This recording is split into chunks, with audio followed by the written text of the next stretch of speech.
Donc on va dans quelques instants vous présenter cette table ronde numéro 3 sur l'économie circulaire du bâtiment, une culture, un esprit, une volonté sociale et environnementale. Je vais vous présenter tout d'abord les intervenants, ceux qui vont vous dire des choses. On est effectivement après 2 tables rondes de découverte un petit peu et avec des applications pratiques, j'y reviendrai d'ici quelques instants. Donc plus sur le volet sociétal, social, environnemental aujourd'hui avec différents intervenants. Alors on a Jean-Claude Lévy, notre grand témoin, je ne vous le présente plus, il était là déjà hier, on peut l'applaudir au passage quand même. Merci à lui d'être des nôtres, voilà, qui va conclure cette table ronde avec quelques termes bien sentis de ce qu'il aura ressenti justement des propos qu'il aura entendus. Et puis nous avons 4 intervenants donc, qui, par ordre d'apparition, sont donc Dominique Marie, chef de projet stratégie et plan d'action économie circulaire en charge de l'élaboration de la stratégie régionale et du plan d'action d'économie circulaire à la direction de l'environnement du Conseil régional Bourgogne-Franche-Comté. Vous avez vu un peu ? Samedi matin, nuit courte, mais en pleine forme quand même. Hein. Et oui, l'élocution, c'est ça. C'est un bon exercice. Vous avez un tas d'affectations et finalement de fonctions qui me permettent d'avoir une bonne élocution du matin. C'est bien. Je vous garde avec moi, Dominique Marie. C'est parfait. Donc, qui nous parlera effectivement de ce qui se passe au niveau de la région dans ce domaine-là. Il y a également Emmanuel Andréani, qu'on peut saluer aussi, gérante de l'agence Sisix Architecte à Lyon. Donc diplômée de l'ENSAIS, devenue INSA, titulaire d'un DEA Jardin, Paysage et Territoire. Elle enseigne le projet urbain et la théorie de l'architecture à l'INSA de Strasbourg ainsi qu'à l'Université française d'Égypte au Caire. Elle voyage, quoi, en quelque sorte, et c'est bien. Préside la commission Très Bleu du Cobat-Lyon Métropole, membre de la commission fédérale technique et prospective. Merci beaucoup, cher Emmanuel, d'être des nôtres. À ses côtés, Christian Marie, directeur de Novidem, filiale du groupe ID, spécialiste de l'accompagnement vers l'emploi de personnes en insertion. Novidem développe le premier isolant fabriqué à partir du recyclage du carton. Merci à vous, Christian Marie. On en saura un petit peu plus, évidemment. On peut vous applaudir aussi. Et puis un régional de l'étape, il en faut. Hein. Dieu sait pourtant qu'il a des fonctions électives au niveau fédéral. Président de Praxi, diplômé de l'université Jean Moulin et de l'IPEC de Paris. Il a passé l'ensemble de sa carrière au sein de la société Épure, qu'on connaît bien évidemment, dans ce secteur mâconnais, spécialiste de la gestion des déchets dont il a été directeur général. Il préside Fédérex Centre-Est depuis 2012. Voilà, c'est Florent Collomb. Merci beaucoup, cher Florent, d'être avec nous. Voilà, bah écoutez, on va commencer tout de suite. Je vous le disais, les 2 tables rondes d'hier ont été effectivement donc avec les grands chiffres, les enjeux ainsi que des exemples très concrets de mise en application de l'économie circulaire. Donc la base des travaux que nous allons pouvoir mener aujourd'hui, avec donc les notions d'esprit, de culture et les volontés plus sociales, plus sociétales et environnementales de l'économie circulaire. On va examiner donc ces différents aspects à partir de l'approche architecturale des projets de bâtiments, du développement des circuits courts, c'est important aussi entre partenaires locaux, et un point très important par le volet de l'insertion. Donc on verra ensuite quels sont les freins éventuels identifiés à ce jour au développement de l'économie circulaire, notamment dans le bâtiment. Et puis on va commencer tout de suite avec l'implication de la région Bourgogne-Franche-Comté, avec quelqu'un dont je vous ai présenté donc de manière très complète tous les titres. J'y reviens pas, hein, Dominique Marie, parce que j'ai peur d'en oublier. Voilà, puis après ce serait effectivement donc du plaisir de trop. Hein. En tout cas, voilà, on va vous accueillir avec grand plaisir pour parler effectivement donc de la façon dont les instances publiques favorisent l'économie circulaire du bâtiment, et notamment dans cette région Bourgogne-Franche-Comté. On vous écoute avec beaucoup d'attention. On vous remercie une fois encore d'être des nôtres. Merci, bonjour à toutes et à tous. Voilà. Ouais, plus près. Voilà. Bon, merci, bonjour à toutes et à tous. Juste rectifier les choses. Tu as dit 2 fois le même titre de mission. Je suis juste chef de projet chargé d'une stratégie et d'un plan d'action d'économie circulaire et c'est tout. C'est déjà pas mal. C'est déjà pas mal, mais voilà. Donc juste vous remercier de la tenue de ces congrès ici à Mâcon. Moi, j'ai été très intéressé et très surpris de la tenue des 2 ateliers, enfin des 2 tables rondes hier, et j'ai appris énormément de choses. Preuve que le mouvement combattiste est quand même, et on le connaît nous depuis longtemps à la région, force de proposition, puisque vous avez travaillé à nos côtés, vous continuez à travailler par exemple sur les plateformes locales de rénovation qu'on met en place aux côtés des collectivités et aux côtés de l'ADEME. Et j'avais hier soir Pierre Grosset qui a fait l'inauguration avant-hier, qui me disait: Dominique, il faut qu'on ressorte et qu'on continue à travailler avec le réseau cobattiste sur la question de l'économie circulaire, parce qu'il avait vu la petite contribution le petit document fascicule que vous avez fait, il a trouvé que vous aviez plein d'idées et que ça pourrait et ça peut enrichir la stratégie qu'on est en train de travailler sur l'économie circulaire. Excusez Pierre Grosset qui devait venir aujourd'hui. Pierre Grosset, qui est conseiller régional délégué à l'économie circulaire, qui lui aujourd'hui est engagé, inaugure un champ éolien à côté de Poligny, un champ éolien qui a la particularité qui a été acheté par des particuliers, par 1000 particuliers. Preuve que la transition écologique est aussi citoyenne et qu'elle n'est pas simplement faite par des grands groupes et que ça augure beaucoup de belles choses pour l'avenir. Donc maintenant, je vais parler du sujet. La question d'économie circulaire n'est pas nouvelle à la région.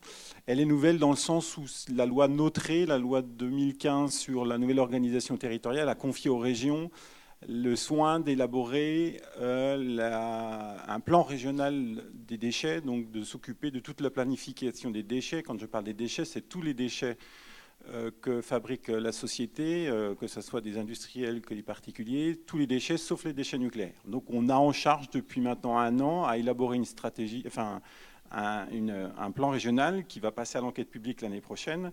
Et dans cette planification, il y a un article 6, enfin il y a 6 points à développer. Il y a un point qui est la définition d'un plan d'action d'économie circulaire qui a été aussi finalisé en juin, qui va passer à l'enquête publique.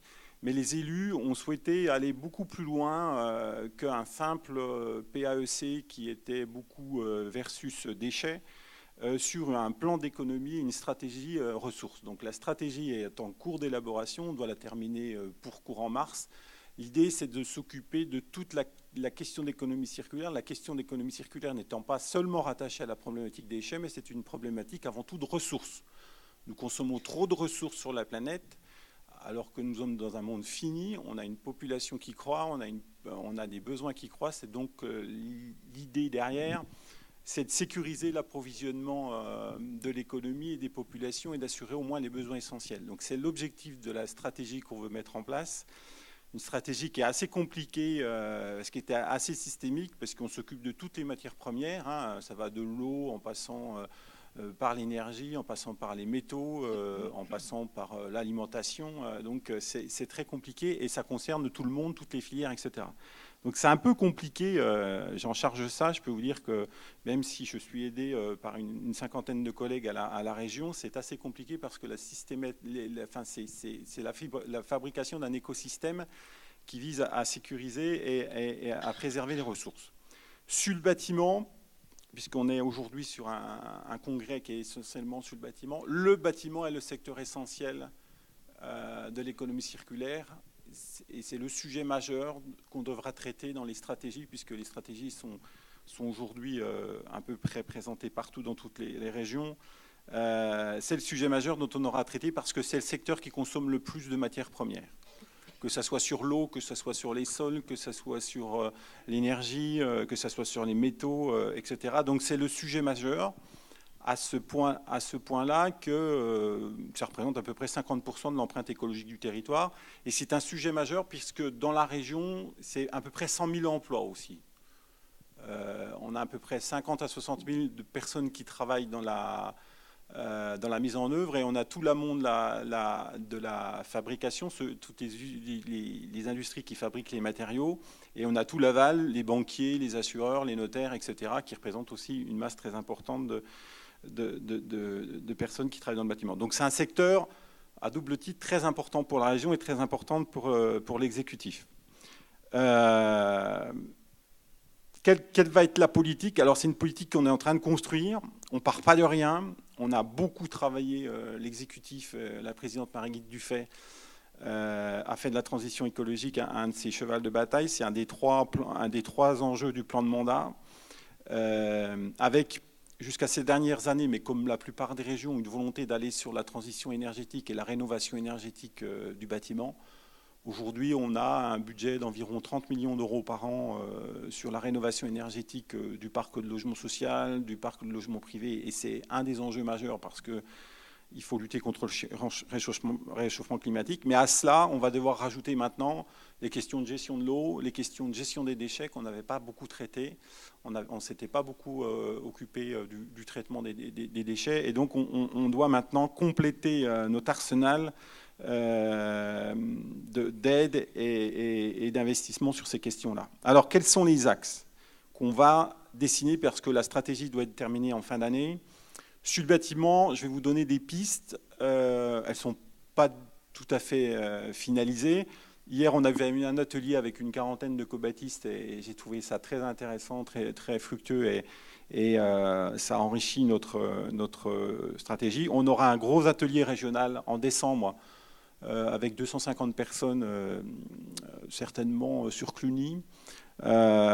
Justement pour finaliser ce plan d'action, j'inviterai les co-bâtistes de la région, on invitera les co-bâtistes de la région pour participer. Les 4 axes sont les suivants. Il faut déjà gérer la problématique des déchets, donc ce qu'on appelle la gestion des stocks.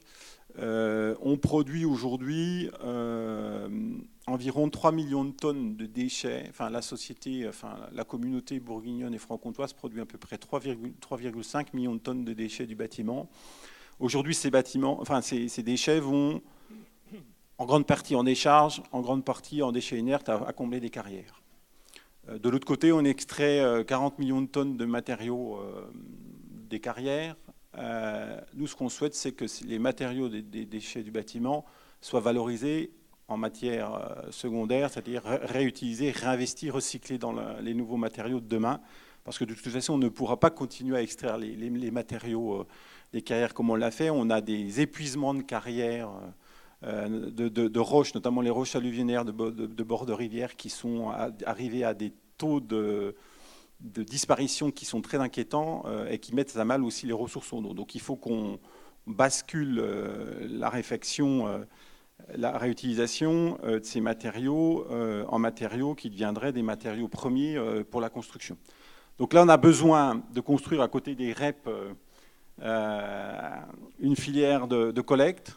Aujourd'hui, on a beaucoup de déchetteries sur le territoire et on a été justement très enchanté de voir qu'il y avait quand même un réseau de déchetterie, que ce soit professionnel, privé ou public, qui existait. Et l'idée, c'est de combler les vides pour que chaque professionnel trouve dans un rayon de 25 km un point de transfert pour mettre ses déchets dans des filières de traitement. Après, c'est construire les filières de traitement, parce que toutes les filières n'existent pas. Il y a des filières qui émergent. On parlait hier de la filière plate, on parlait de la filière laine de verre. Même si tout n'est pas parfait, il va falloir développer ça. Il va falloir aussi trouver des coûts, parce qu'il y a des coûts de traitement aujourd'hui, ça fait peur beaucoup aux professionnels, la question des coûts de traitement. Donc il va falloir aussi peut-être travailler à l'unification des coûts de traitement. Et puis il faut aussi qu'on travaille à une banque de matériaux, c'est-à-dire qu'on voudrait, parce qu'il y a beaucoup de matériaux aujourd'hui qui pourraient être réutilisés. Hier, il y avait un représentant de l'association Cyclope, c'est ça, oui, qui avait présenté, et nous, ça nous intéresse. On voudrait, un des enjeux, c'est de mettre en place une plateforme régionale à destination de tous les producteurs de matières premières, enfin matières secondaires, pour en faire des matières premières. Donc, j'ai contacté Cyclope hier, on a discuté pour savoir comment on pourrait peut-être envisager des partenariats. Après, il y a la question c'est bien de mettre en place des filières, mais il faut aussi des entreprises spécialisées. Il y a des entreprises spécialisées, des grosses entreprises spécialisées qui savent bien déconstruire des bâtiments, mais dans la région, on ne déconstruit pas beaucoup de gros bâtiments. On a une région où on déconstruit des petits bâtiments, beaucoup de maisons individuelles, beaucoup de petits bâtiments, et les grosses entreprises ne sont pas adaptées à ce type de bâtiment. Donc on envisage de créer un réseau de petites entreprises, avec notamment les entreprises d'économie sociale et solidaire. On a 450 entreprises qui travaillent aujourd'hui dans le domaine du recyclage, ressourcerie, etc. Et donc on envisage peut-être d'apporter des solutions justement à ces petits bâtiments et de créer un réseau. Donc l'idée derrière, c'est de créer de l'allotissement. On a l'allotissement, c'est-à-dire des lots spécifiques des constructions. Et là, on travaille avec l'État, avec le réseau de la commande publique. Et voilà, donc ça c'est sur le premier point, gestion des stocks, et puis informer les professionnels, parce que les professionnels ne sont pas suffisamment informés de la problématique des déchets, des impacts des déchets, et aussi qu'ils ont à disposition sur leur territoire des solutions pour les traiter. Le deuxième point, c'est la sobriété et l'utilisation des ressources. On a besoin de réduire et de changer nos comportements, et il faut aider tout le monde à faire mieux avec moins de ressources et à montrer que c'est possible, donc à mettre à disposition ce qu'on appelle les meilleures techniques et pratiques disponibles pour réduire les consommations d'eau, les consommations d'énergie, etc. Donc il y a tout un travail de changement de culture, de changement de comportement. On doit travailler et développer tout ce qui est urbanisme durable, qui n'est pas suffisamment développé. On avançait beaucoup et occupé d'énergie, et on a oublié tout le reste. Le changement global, c'est du changement qui correspond aux réductions de consommation d'eau, à trouver de l'alimentation à proximité, à développer de l'autonomie alimentaire, à développer de l'autonomie énergétique, etc. Donc il y a un vrai changement, et donc on doit travailler sur du changement de comportement. Ça, c'est le deuxième axe.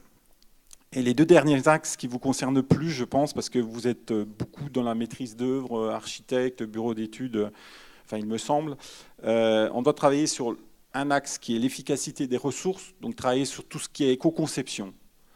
On ne pourra plus construire comme on a construit aujourd'hui des bâtiments qui sont en fin de vie pas recyclables, et qui se retrouvent à être démontés, à être mis en décharge ou à combler des cas. Il faut qu'on revienne à de l'intelligence, à des bâtiments simples, moi ce que j'appelle de low-tech. On construit encore trop de bâtiments, ce que j'appelle sandwich, avec des tonnes et des tonnes de matériaux qui, en fin de vie, n'arrivent pas à être décomposés. Il faut arrêter ce type de bâtiments et partir sur des bâtiments simples. Alors, on a de la chance de vivre à côté de pays comme l'Allemagne, la Suisse et l'Autriche, et on va souvent, Christian connaît l'histoire, parce qu'on est partis quelques fois ensemble là-bas. En Autriche, ils utilisent 5 matériaux, pas plus, pas moins. Ils utilisent le verre, je vais essayer de tous les citer, le verre, le métal, le bois, le béton, et il m'en manque un, la pierre. Non, pas la pierre. Ils n'utilisent que 5 ressources pour des questions de simplicité, pour des questions d'efficacité. Et ils n'utilisent quasiment plus de colle, par exemple, ils ne collent plus les isolants, etc. Parce que les isolants, en fin de vie, quand ils les utilisent, ils les mettent directement dans les chaudières. Et c'est souvent de la fibre de bois. Donc il va falloir qu'on aille sur des bâtiments simples, à travers l'éco-conception, etc., des méthodes low-tech. Des méthodes aussi qui utilisent moins de ressources. Nous, on va mener un gros travail sur les fondations. Le lot fondation produit énormément de déchets. On escave énormément dans notre pays. Il faut qu'on travaille à des fondations plus simples, des pieux, plus que faire des gros trous, tout escaver, etc. Il est possible qu'on fasse venir un japonais, un architecte japonais, je ne sais plus son nom parce que c'est très compliqué, qui travaille sur les fondations justement même dans des grands bâtiments et qui montre que c'est possible. Et donc il y a plein de techniques qu'il faut qu'on remette à l'ordre du jour, qu'on fasse connaître pour économiser justement les ressources. Et donc là, il y a un vrai travail de fond, d'éco-conception, de meilleures pratiques, etc. Par contre, nous, on ne souhaite pas généraliser les ACV. Pourquoi ? Parce que j'entendais hier ce que disait Calitel, etc. On a un réseau d'entreprises qui n'a pas les moyens de faire des ACV à bout de champ, à tout bout de champ. Ça coûte cher. C'est des outils qui évoluent énormément. Nous, on a de la chance d'avoir développé un outil d'analyse de cycle de vie à la région avec l'ADEME, qui s'appelle Cycleco. C'est très compliqué à manier. Je veux dire, voilà. Il faut qu'on nage sur des choses simples. Je veux dire. Quand vous avez fait un ACV d'un matériau, il n'y a pas besoin de refaire à chaque fois qu'on fait un nouveau bâtiment cet ACV de matériaux de produits. Ce qu'on souhaite faire, nous, c'est, à l'instar de ce qu'ont fait les Autrichiens, ce qu'on appelle un Baubook. Dire que l'Autriche, par exemple, a fait un bouquin que l'État met à jour tous les ans ou tous les 2 ans, je ne sais plus, où sur ce bouquin qui fait à peu près 1000 pages, vous avez tous les types de procédés constructifs qui sont décrits, tous les types de matériaux qui sont décrits, avec les analyses de cycle de vie, avec, avec les déchets, etc. Ouais, bah, en fait, le temps tourne vite, donc Il voilà. reste combien de temps ? Ouais, il reste logiquement 3 minutes, on peut monter à 5. Donc on souhaite mettre en place et mettre à disposition de tous les professionnels, parce que la plupart des professionnels sont des petites entreprises, y compris chez les architectes, donc mise à disposition de cette base de données pour qualifier directement les procédés constructifs. Le quatrième axe, c'est la substitution des ressources. On ne pourra pas continuer à utiliser des matériaux qui ne sont pas recyclés et recyclables. Il y a des produits qu'on devra interdire, malheureusement. Alors, c'est peut-être pas la région qui pourra les interdire, mais elle le fera certainement dans ses aides aux investissements et dans le cadre de l'éco-conditionnalité des aides. Nous, ce qu'on souhaite, c'est aller sur la question des bioressources. L'avenir du bâtiment, c'est des matériaux locaux, c'est des matériaux qui ont été utilisés pendant des centaines d'années, ce qu'on appelle les matériaux vernaculaires. C'est revenir aux sources de la construction, c'est-à-dire des matériaux locaux. Là, Christian va en parler, mais on a du bois, on a de la pierre, on peut faire du chanvre, et on a tout pour bien faire dans notre région. Et la présidente souhaite faire de ces matériaux biosourcés aux côtés de l'État, aux côtés de l'ADEME, une spécialisation intelligente de notre territoire. On a tout pour bien faire pour substituer la plupart des matériaux aujourd'hui dits industriels qui sont en fin de vie mis en décharge par des matériaux plus à faible empreinte écologique. Les leviers maintenant qu'on a en place, ils sont plusieurs. On a nos investissements, on investit nous 100 millions d'euros dans le lycée. La présidente a souhaité que d'ici 5 ans, 50% de nos constructions, pour montrer l'exemple, soient en bois. On vient d'arrêter tous les menuiseries PVC dans nos constructions pour aller sur le bois alu. C'est des choix politiques forts qui sont en plus peut-être un peu plus chers, mais le fait d'investir en quantité fait que les prix diminuent. Ça, c'est assez impressionnant. On a diminué les coûts de plus de 50% en l'espace de 2 ans en faisant le choix du bois et du bois alu. On va passer totalement biosourcé d'ici 2 ans dans tous nos lycées. Donc il y a un choix d'exemplarité pour montrer que c'est possible aux autres. On a des dispositifs d'aide, on a un appel à projet depuis 2 ans avec l'ADEME qu'on va continuer sur l'économie circulaire, mais aussi sur l'éco-conception, etc. Et ça, c'est très important de continuer. On auditionne 40 porteurs de projets la semaine prochaine. On a la synergie, on veut développer des synergies et j'espère on espère que sur Cobati, on trouvera une synergie, un partenariat. Et puis la présidente, et ça c'est très important, la région elle peut faire des choses, mais elle ne pourra pas faire tout seul. On a besoin des collectivités, donc on veut passer des contrats avec les collectivités, passer des contrats avec les filières.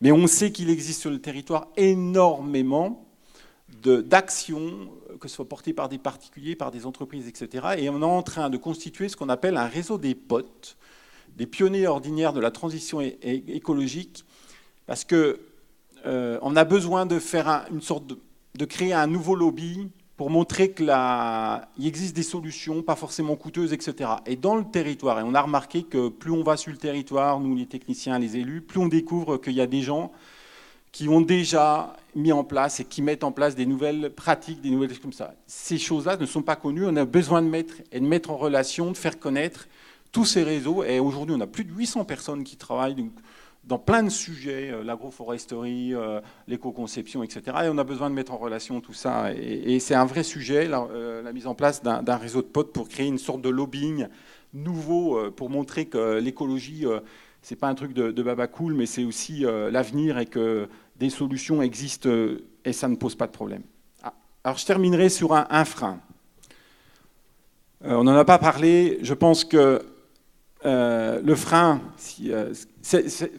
moi j'estime à titre personnel que c'est le dernier, l'économie circulaire. Moi j'ai travaillé sur des plans climat, j'ai travaillé sur les agenda 21, etc. Que l'économie circulaire c'est le dernier champ d'investigation que si on ne le prend pas pleinement en main, on va à l'effondrement. Je le dis sincèrement, à titre personnel, je ne parle pas pour la région là, mais il va falloir que maintenant, on prenne vraiment en compte les questions d'écologie, parce que vous le savez, depuis cette année, avec le réchauffement climatique, la sécheresse qu'on vit, nous, on n'a jamais, il y avait encore une émission hier soir à France Inter, jamais Il y a eu autant une prise de conscience sur ces questions de finitude. Et je pense que c'est le dernier champ et on est obligé aujourd'hui de le prendre à bras-le-corps, etc. Par contre, il y a un levier que l'État doit actionner parce que la région, je vous l'ai dit, pouvait faire des choses, mais elle ne pouvait pas tout faire.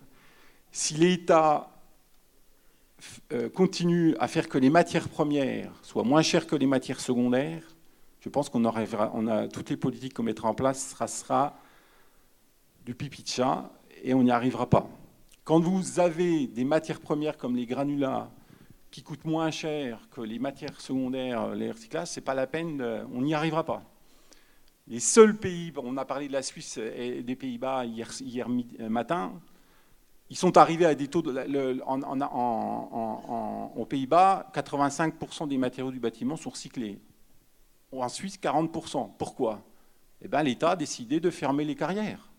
Il n'autorise plus les carrières. À partir du moment où vous coupez les vannes de coûts de matières premières pas chers, le réemploi qui n'était pas utilisé revient compétitif puisque vous créez une pénurie et la pénurie fait que les coûts des matières secondaires deviennent compétitifs par rapport à des coûts.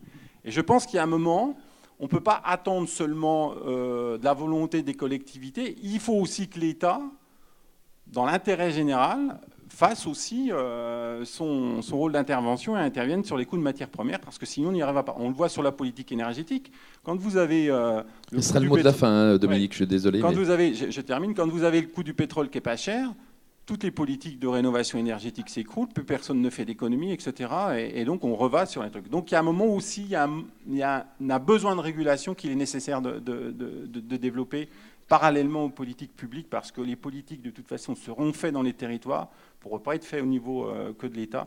Et donc, il y a une importance qu'il y ait un double levier, la réponse des collectivités au point de vue local avec les partenaires, et une réponse aussi d'État pour aider les collectivités à aller plus vite. Voilà. Merci Dominique Marie, merci beaucoup pour cet exposé très intéressant sur ce que la région préconise et met en place pour cette économie circulaire. Donc, on va retrouver maintenant Emmanuelle Andréani. Donc, je vous le disais, elle est architecte, ingénieure aussi, puisque ce sont deux fonctions très liées dans la formation aujourd'hui. Et on va voir quelles sont les approches nouvelles des architectes, justement, pour intégrer l'économie circulaire du bâtiment. On va l'écouter avec beaucoup d'attention. Ma chère Emmanuelle, c'est à vous. Merci. Alors, je suis également co-bâtiste. En plus, Lyon Métropole. Co-bâti Lyon Métropole. Qu'on peut applaudir aussi. Et je l'avais annoncé, mais je préférais qu'elle le dise elle-même en plus, parce que c'est bien. Et donc, avant de démarrer, donc, je voudrais vous remercier de m'avoir invité. Je voudrais surtout dire, bon, les co-bâtistes le savent, mais le diffuser largement. Cet ouvrage qui a été fait par les co-bâtistes est une vraie richesse. Les différentes associations donc, ont œuvré pendant 1 an à faire ce livre, et il est très très très complet sur la question. Et du coup, quand on voit ça, on se dit qu'une question comme celle de l'économie circulaire, traitée ou mise à discussion, à réflexion dans une association comme Co-Bâti, je crois que c'est une chose très très très profitable, et on peut être heureux et optimiste en se disant qu'ici on a l'ensemble des acteurs du bâtiment. Ils ont travaillé sur le sujet. Là, il y a des choses qui ont été dites qui sont certainement prises, et j'espère qu'elles seront mises en œuvre derrière. Voilà. Donc moi, je suis là pour parler de notre approche, nous, architectes, de cette question de l'économie circulaire. Alors, en matière de pensée architecturale et constructive, il me semble qu'il y a 2 axes forts de réflexion. Donc, le premier, c'est la question de l'industrialisation. Elle a été largement développée dans les tables rondes d'hier sur les matériaux, leur réemploi. Donc, je ne vais pas insister là-dessus. C'est un sujet qui est assez difficile et les industriels travaillent dessus. Donc, voilà. La deuxième, pour moi, c'est la question de la pérennité de ce qu'on produit aujourd'hui. Et il me semble que c'est une question essentielle à mettre au débat tous ensemble.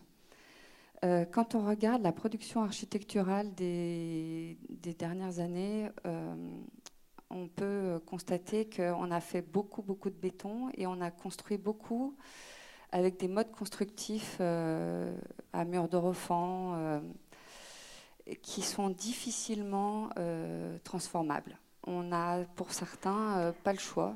Il faut qu'on démolisse, pas parce que les bâtiments s'écroulent, pas parce qu'ils sont obsolètes en tant que construction, mais parce qu'on ne sait plus les utiliser. Alors que si on regarde toute la production architecturale, et je pense notamment au logement, jusque dans les années 70, on se rend compte que c'est beaucoup plus facile de transformer ces bâtiments. Alors qu'est-ce qui s'est passé ? Il s'est passé en fait une modification dans la manière de concevoir nos bâtiments.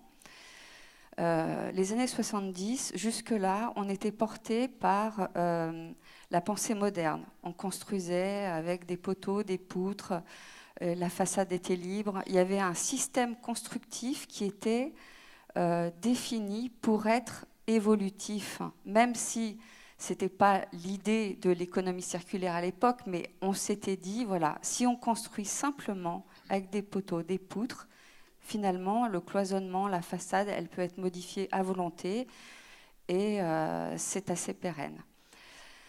Ça, c'est peut-être une des pistes qu'on peut explorer. Regarder dans le rétroviseur, c'est jamais mauvais. C'est toujours une attitude qui peut aider.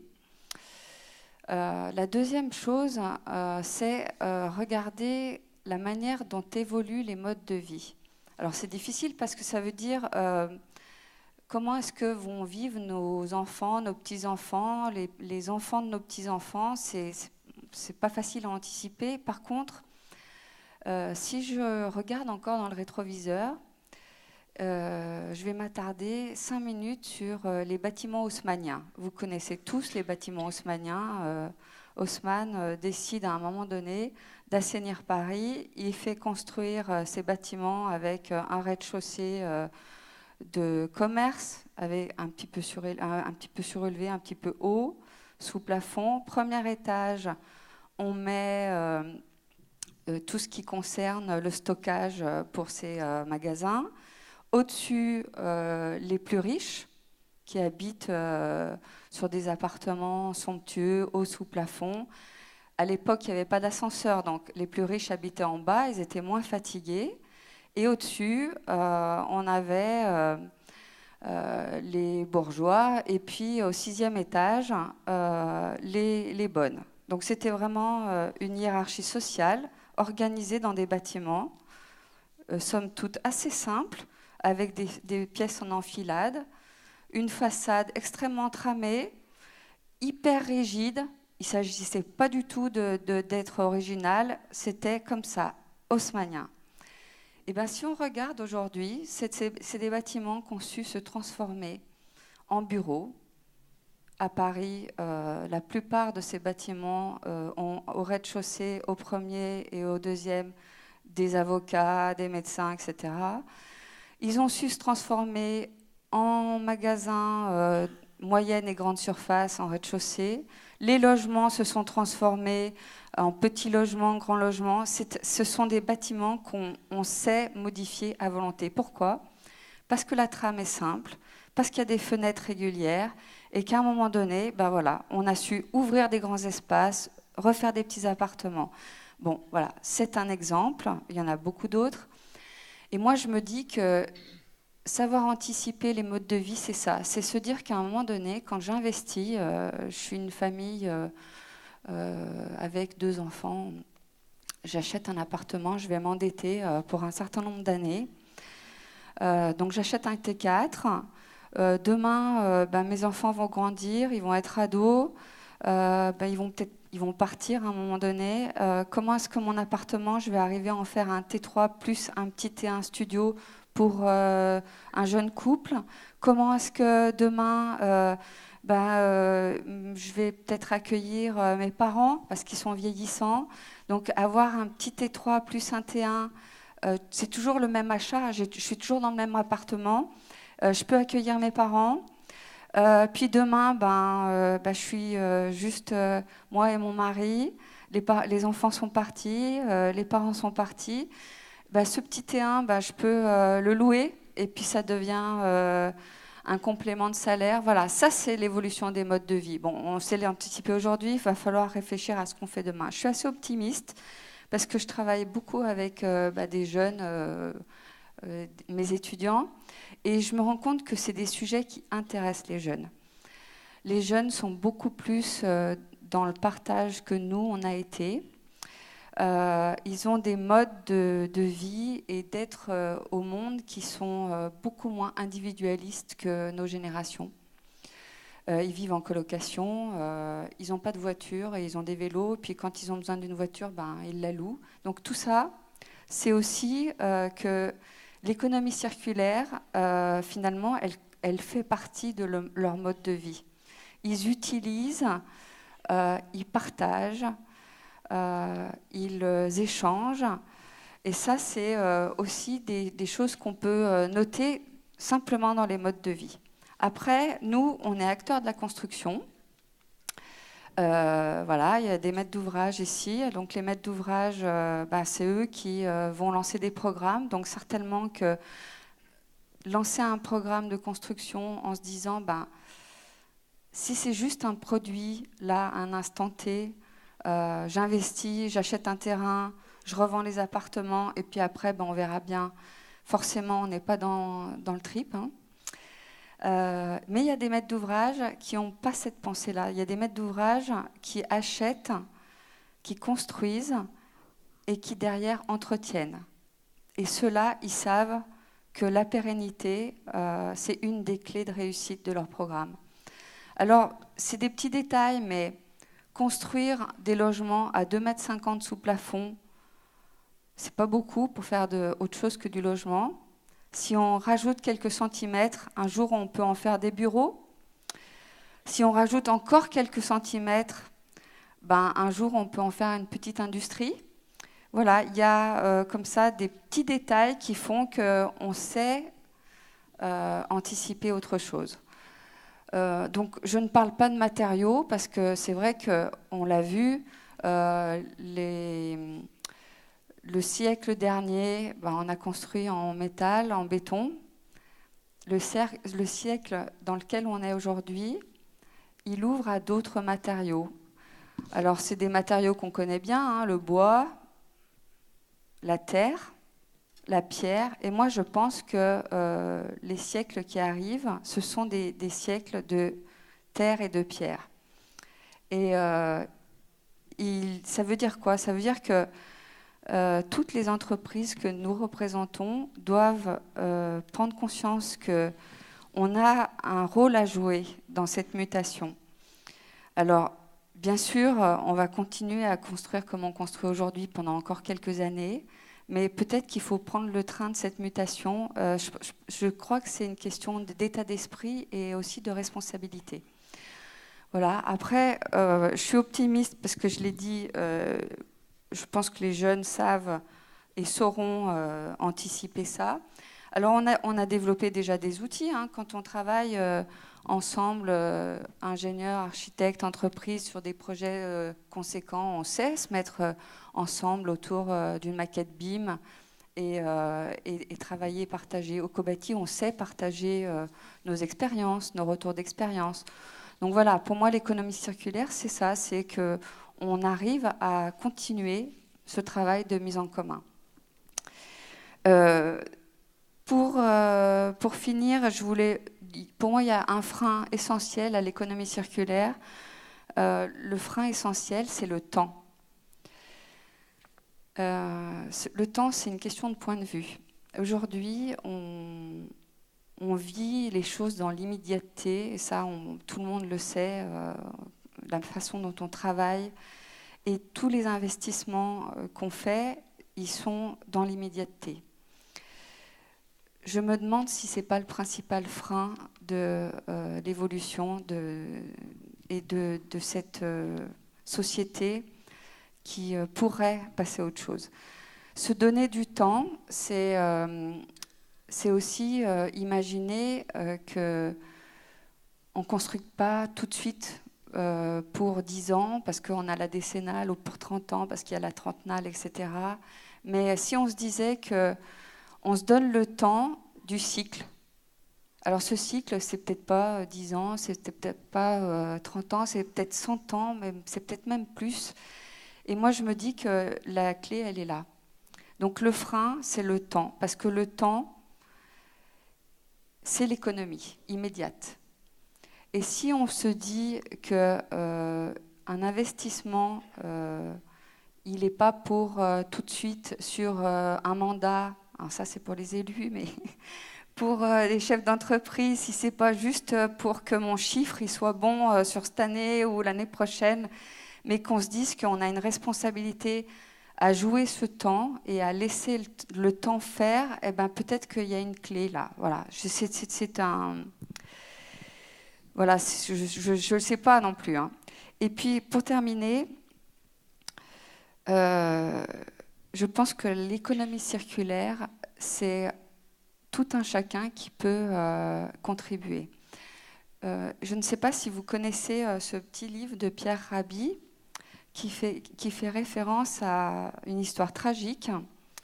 Ça se passe dans une forêt et il y a un feu énorme qui commence à menacer l'ensemble des habitants de cette forêt, qui sont des animaux. Donc forcément, il y a des éléphants, des girafes, il y a des lions, enfin il y a tout ce qu'il faut.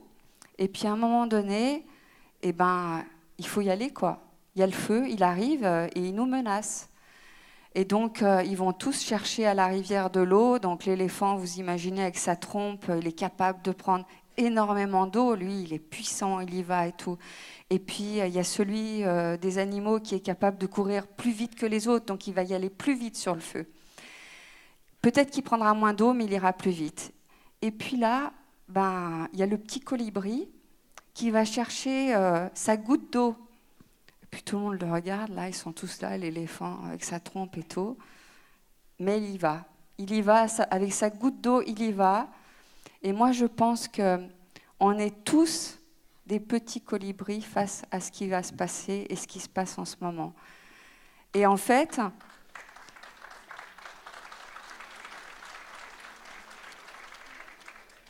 tous ensemble, quelle que soit la taille de nos entreprises, quelle que soit notre fonction dans l'acte de construire, on a cette responsabilité de petit colibri.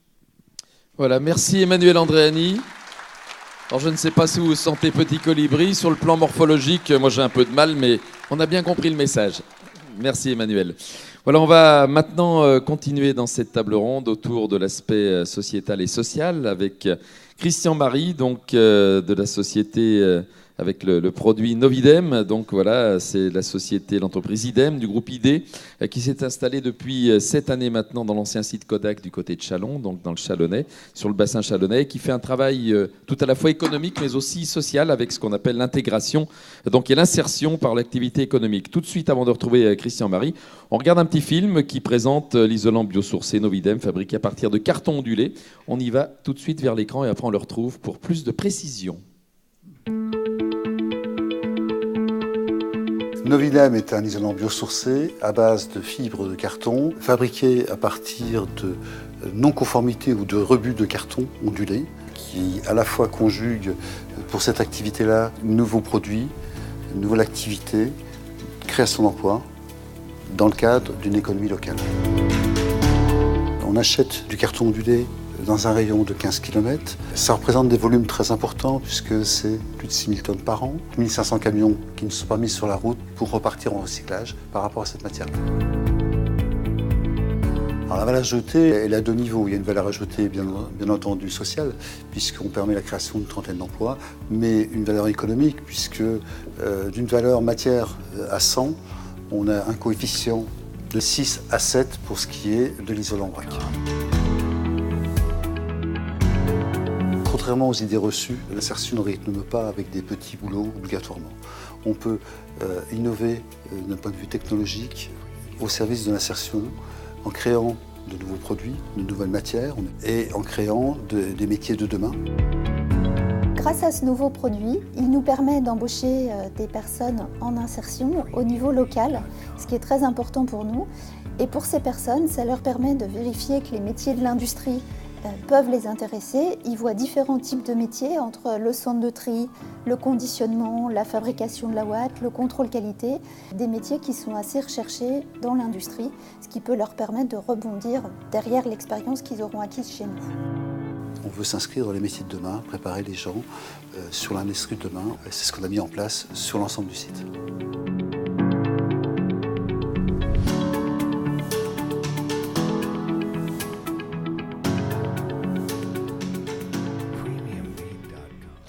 Voilà, Christian-Marie, on a bien compris effectivement que ce projet était tout à la fois économique mais aussi social. C'est vrai que du discours aux actes, vous y êtes en plein et ça marche bien.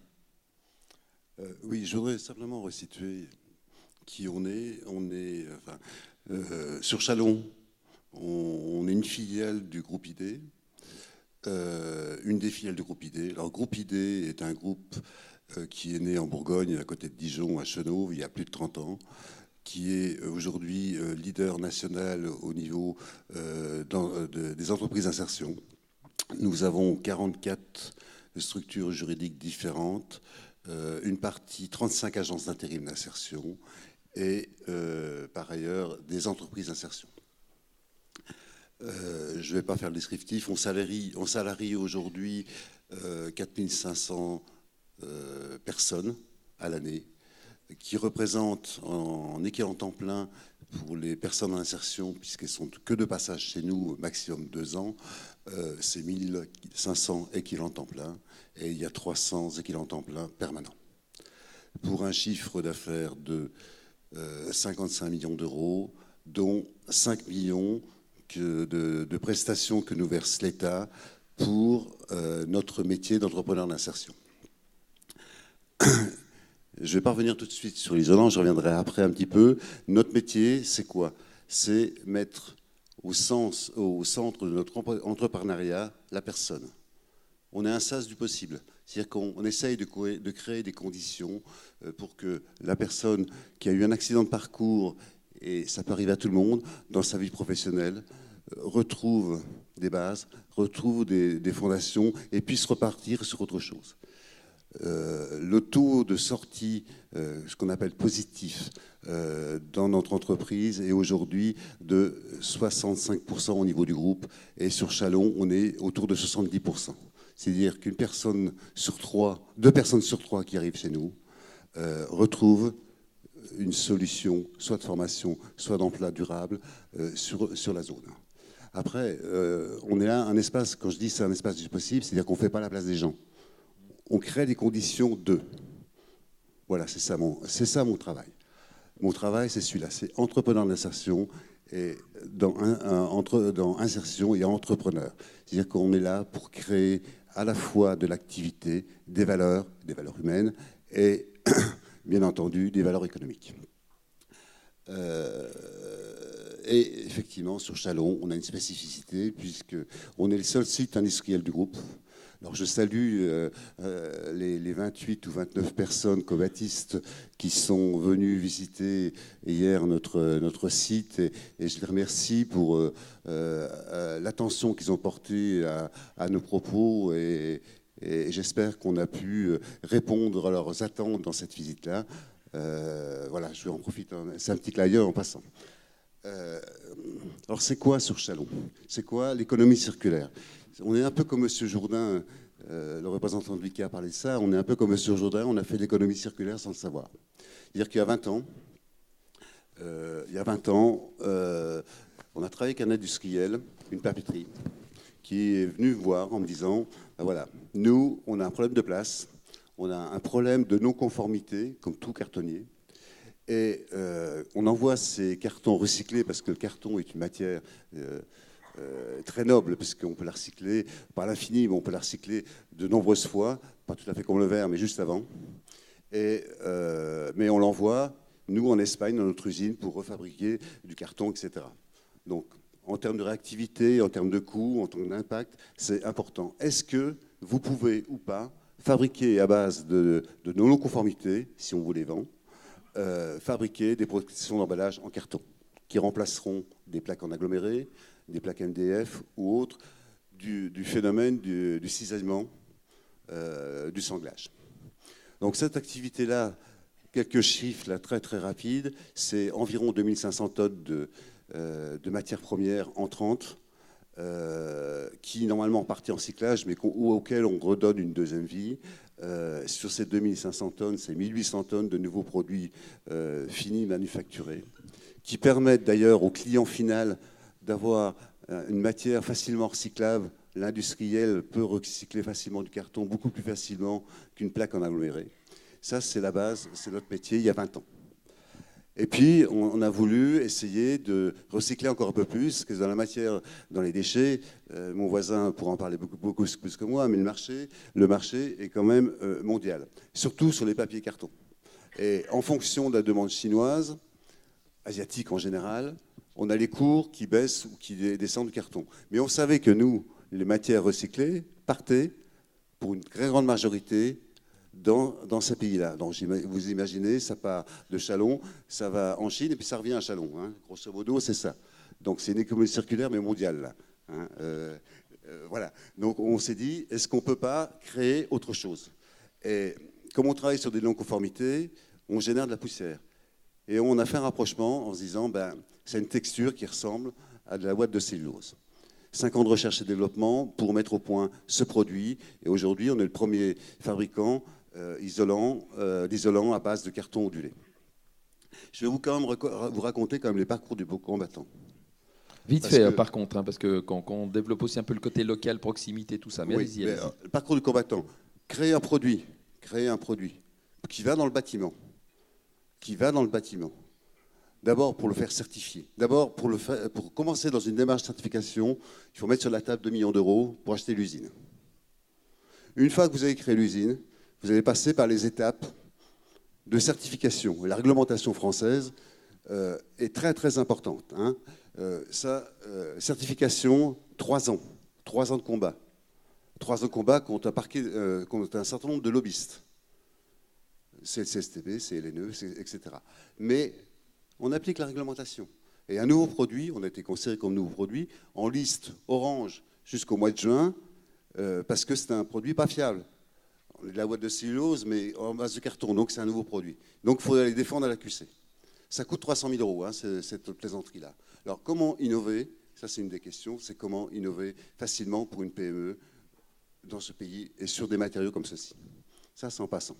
Économie circulaire. J'y reviens, je reviens sur le sujet, mais je ne suis pas loin du sujet. Hein. Je suis pas loin du sujet. Ah mais j'entends bien. Pour ce qui est de l'économie circulaire, effectivement, notre volonté, c'est d'abord, en tant qu'entrepreneur d'insertion, de s'inscrire dans le territoire. Et en se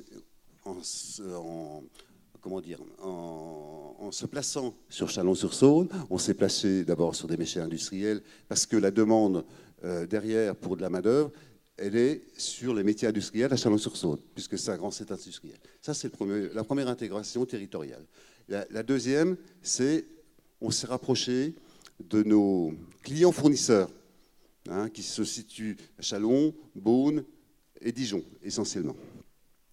Et donc, pour éviter du déplacement, parce que quand on déplace du carton, on déplace beaucoup de vent. Hein, une semis de carton à plat, c'est 5 tonnes. Donc, en termes de coût, voilà, c'est important. Donc, notre gisement de matières premières, c'est 15 km, comme a été dit dans le film. Donc, on est vraiment dans un système vertueux. À terme, sur le site, c'est 10 000 tonnes hein, qu'on va engager et générer. Ça, c'est le premier point. Aujourd'hui, on travaille avec la collectivité, le Grand Chalon, sur un appel à projet, d'ailleurs, région ADEME, sur l'économie circulaire. Sur l'économie circulaire, comment on peut collecter en proximité auprès des industriels, selon un cahier des charges, leur carton qu'ils reçoivent, dont ils ne savent pas qui est aujourd'hui recyclé. Mais on peut le réemployer avant de le recycler. Donc, essayons de le réemployer sur place.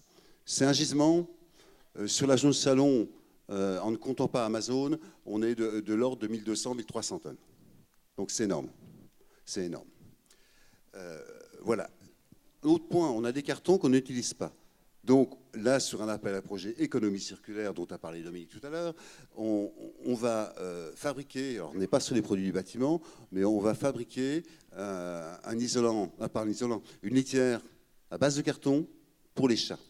Parce que là aussi, c'est une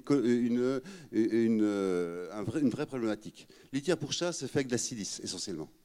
Et beaucoup de ces litières pour chat sont mises dans les bacs noirs ou, encore mieux, dans les toilettes. Quand c'est incinéré, cette litière-là, noire, à base de calcaire, de calcite, ça fait du verre. Ça fait du verre dans les fours. Je peux vous dire que les collectivités en charge de la gestion des déchets ou les entreprises en charge de ça apprécient pas beaucoup. Alors, essayons d'utiliser des produits biosourcés, qui sont recyclables, qui par ailleurs stockent du CO2, qui ne sont pas à carbone. On a un certain nombre d'avantages là-dessus. Les difficultés qu'on rencontre. Je vous ai parlé un petit peu du parcours du combattant, qui est le même que j'ai vécu il y a 25 ans, quand il a fallu démontrer que les entreprises d'insertion étaient des vraies entreprises, non concurrentielles. Je veux juste un chiffre. Quand l'État nous donne 1 euro, on en reverse 3 directement, et on en économise 5 si on compte, les aides qu'on attribue aux personnes en difficulté. C'est un investissement intéressant, 1 pour 5. Si je trouve un banquier qui me prête ça, je vous promets, je place tout de suite. Donc il a fallu se battre là-dessus. Et on se bat encore. Parce que quand on veut recruter, on passe par Pôle emploi, puisqu'ils doivent agréer. Soit ils nous envoient des gens qui ne sont pas en capacité de travailler, et ça, c'est pas possible. On est une entreprise de statut privé, et si on n'a pas de bénéfices, si on a des pertes, on dépose le bilan. Donc il n'y a plus d'emploi. Donc, là, c'est une vraie difficulté. Alors qu'il y a des gens, qu'on peut préparer des gens au métier de demain. On a des gens, effectivement, de basse qualification, mais qu'ont besoin nos partenaires des entreprises classiques. Ils ont besoin de gens, d'abord, qui arrivent à l'heure, qui ont un certain nombre de respect des droits et des devoirs. Ça, c'est le premier point. Sur la partie technique, on peut apprendre. Sur le site, on a mis en place des systèmes de traçabilité informatique utilisables par des gens illettrés. Nos personnels travaillent sur des machines à commande numérique. Derrière, certains ont été pris en charge par le centre de formation de la métallurgie pour travailler chez Areva ou d'autres donneurs comme ça. Après formation, bien entendu. Voilà, donc c'est ça, un peu tout ça. Nos difficultés aujourd'hui. La difficulté... Et on terminera là-dessus. Hein, on terminera là-dessus. La difficulté, c'est quoi? Un nouveau produit, suspect, bien entendu. Plus les lobbies. Je ne parlerai pas d'isolation à 1 euro, où on utilise ces 2 œufs en faisant du travail de non-qualité. Et on nous dit, bah oui, mais on fait de l'isolation, on est dans la transition énergétique. C'est faux. Je vais aller plus loin. Quand on explique, y compris, alors si on ne parle pas de long terme, si on parle de court terme, ça peut effectivement être gagnant. Si on isole avec un matériau biosourcé ou avec des matériaux traditionnels, je ne vais pas comme ça, je vais pas faire plus d'ennemis que ça, la différence sur des vracs, sur une maison de 100 mètres carrés, sur une application qui coûte grosso modo, mis en place, 2 500 € sur 100 mètres carrés, en utilisant notre produit qui est un peu plus lourd, mais qui a des capacités de lutter contre le réchauffement climatique et surtout, il a une capacité de déphasage, c'est-à-dire de maintenir les bâtiments au frais dans les périodes de chaleur, c'est 60 €. 60 € d'écart. Et certains applicateurs ont dit, mais tu rends compte, ton produit, il faut en mettre plus et tout. Et justement, il faut en mettre plus pour se protéger des effets de la chaleur. Et les effets de la chaleur, on y est. Hein, mais ça, aujourd'hui, on n'en parle pas. Donc, il y a des vrais enjeux. Il faut qu'effectivement les politiques, les élus de tout niveau obligent leurs maîtres d'œuvre, leurs architectes à construire simple, à mettre des matériaux recyclables. Moi, je rêve qu'il y ait une taxe déchets sur la recyclabilité des matériaux. Je rêve de ça. Parce que qu'est-ce qu'on va faire de la laine de verre ou de la laine de roche et autres qu'on trouve dans les bâtiments? On l'enfouit aujourd'hui. Hein. On l'enfouit. Dans les fours, c'est pas encore le top. On essaye d'avoir de la laine recyclable aujourd'hui, mais enfin quand même, pour voilà. Donc voilà, c'est ça un peu mon rêve. Et c'est aussi mon coup de gueule. Merci Christian-Marie, voilà, passionné, passionnant. On pourrait passer 1 heure avec chacun et chacune des intervenants, hein, mais bon. Voilà, oui, il faut la zapette. Alors, très bien, on va présenter la zapette à Florent Collomb, donc, qui va nous parler de tout ce qui concerne les contraintes et les freins au développement de la revalorisation des matériaux. Donc, je rappelle qu'il préside le FEDEREC, la FEDEREC, on dit là ou la FEDEREC? Oui, voilà, Fédération. Merci Florent Collomb et bonjour tout d'abord. Bonjour messieurs, dames, bonjour. Petite digression avant de commencer. En tant que local de l'étape, je suis ravi que Cobati soit autant investi et je les en félicite d'accueillir un congrès national, international, même sur nos terres mâconnaises. C'est un vrai plaisir et de voir la réussite de ce congrès, c'est un vrai bonheur et bravo à toute l'équipe d'organisation. Très, très rapidement, vous présentez FEDEREC en quelques mots, la Fédération des entreprises du recyclage. Donc il s'agit d'un groupement professionnel créé il y a maintenant 45 ans, même un petit peu plus avant pour les fédérations régionales, celles que j'ai le plaisir de représenter, FEDEREC Centre et Sud-Est, qui donc sur la carte, vous le voyez, regroupe les périmètres administratifs des régions Auvergne-Rhône-Alpes et Bourgogne-Franche-Comté, existe depuis 1900. Donc on parle d'économie circulaire aujourd'hui, on appelait ça syndicat des industries du commerce et recyclage déjà, mais c'était plus papier, carton, peau de lapin, etc. Mais pour vous dire que nous sommes déjà dans un métier qui depuis bien longtemps accompagne l'actualité du moment. Comme vous pouvez le constater, nous avons chez FEDEREC donc une organisation géographique, donc 8 régions, et je tiens à le signaler, 12 filières depuis quelques mois seulement, puisque nous étions jusqu'à présent à 11 filières, donc par typologie de matériaux que nous pouvons être amenés à récupérer. Et nous en avons créé une nouvelle, la 12e, FEDEREC BTP, en l'occurrence, puisque nous avons vu émerger cette problématique très spécifique à la gestion des déchets du bâtiment, représentant une problématique différente sur les modalités de collecte, traitement, etc. On y reviendra dans quelques minutes. Les chiffres, très rapidement, on ne va pas s'étendre là-dessus, mais simplement pour que vous ayez conscience que l'économie du recyclage aujourd'hui, c'est un peu plus de 8 milliards d'euros de chiffre d'affaires annuel en France. C'est très conséquent et ça représente un peu plus de 2100 établissements disséminés sur tout le territoire pour assurer la prestation de services en local de gestion de nos déchets. Chiffres clés, vous en avez eu parlé dans les tables rondes précédentes, j'ai cru comprendre, donc je ne vais pas m'appesantir là-dessus. Très rapidement, mais ce sont des notions que nous sommes fiers de pouvoir présenter, puisque nous avons créé un logiciel il y a quelques temps maintenant, il est en route depuis l'année dernière, en partenariat avec l'ADEME, qui nous permet de pouvoir imager un petit peu le travail de recyclage en France. C'est important de pouvoir mettre des chiffres et des notions assez grand public de ce que peut représenter le travail que nous faisons tous au quotidien. Donc voilà, aujourd'hui, l'impact environnemental du recyclage en France, c'est ça, vous l'avez sous les yeux, c'est l'équivalent de 100% des émissions de CO2 évitées, de l'équivalent du transport aérien, c'est 20% des émissions de CO2 du parc routier, l'équivalent de 18 réacteurs nucléaires. On est sur des enjeux et aujourd'hui quelque chose qui est très consistant, améliorable bien évidemment, mais qui a un vrai sens aujourd'hui en termes d'impact quotidien sur l'économie française, en termes de rejet de CO2. Il faut le savoir. Ça nous semble important de pouvoir être à même de l'expliquer et exposer aujourd'hui les conséquences concrètes que ça peut avoir sur le local. Alors, les freins à l'économie circulaire, il en est malheureusement quelques-uns dans nos métiers du recyclage. Alors, je passerai très rapidement sur le premier, simplement pour que vous compreniez. Aujourd'hui, l'activité de gestion des déchets est soumise à une hiérarchie des modes de traitement du déchet. La hiérarchie des modes de traitement des déchets suppose qu'en numéro 1, c'est le réemploi.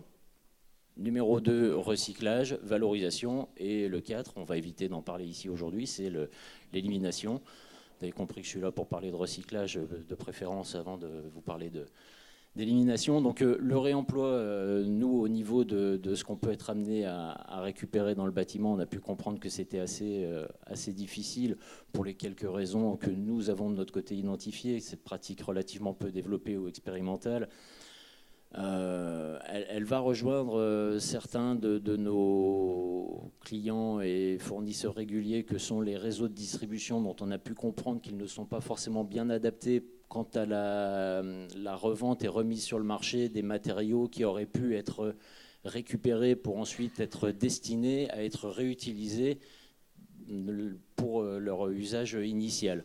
Nous allons, nous, intervenir au niveau du recyclage et de la gestion des déchets pour des marchandises, donc quand elles sont en fin de vie et qu'elles ne peuvent pas être réutilisées à leur vocation initiale. On va se positionner sur un secteur un petit peu différent que ce qui vous a été exposé précédemment, puisque nous ne sommes pas sur de la chute de fabrication. Une usine qui fabrique des emballages métalliques, on s'est récupéré de la chute de fabrication, elle est propre, elle est déjà triée, elle peut repartir dans la boucle directement. Nous sommes là sur la gestion de produits qui sont en mélange, post-consommation, donc qui vont supposer une logistique différente, qui vont supposer des opérations de tri, etc., etc. Donc les contraintes auxquelles on peut être confronté, là, ces derniers mois et dernières années, vont d'abord être techniques sur les chantiers, puisque nous essayons de préférence de proposer des solutions de tri à la source. Ça permet de pouvoir recycler les produits plus facilement dans la mesure où ça évite de les souiller et de rendre ensuite leur recyclage impossible. Donc nous sommes confrontés à des problématiques de place, de formation de vos équipes, de sécurité au travail, puisqu'on parle de déchets et certains sont recyclables ou pas, dangereux ou pas. Passez-moi ce terme qui peut paraître un peu effrayant, mais c'est aujourd'hui comme ça qu'on appelle un déchet quand il présente un caractère polluant. C'est un déchet dangereux. Alors ça peut être de la peinture, ce sont des aérosols, ça peut être des terres souillées. Bon, l'amiante, j'imagine que vous en avez forcément parlé. Donc on a effectivement cette problématique de formation des équipes pour pouvoir savoir comment appréhender un produit quand il passe entre les mains d'un opérateur. On est plus sur une logique de dire, voilà, on installe un contenant quelque part, c'est une grande poubelle, on y met tout, on mélange les déchets et, ma foi, ensuite, advienne que pourra.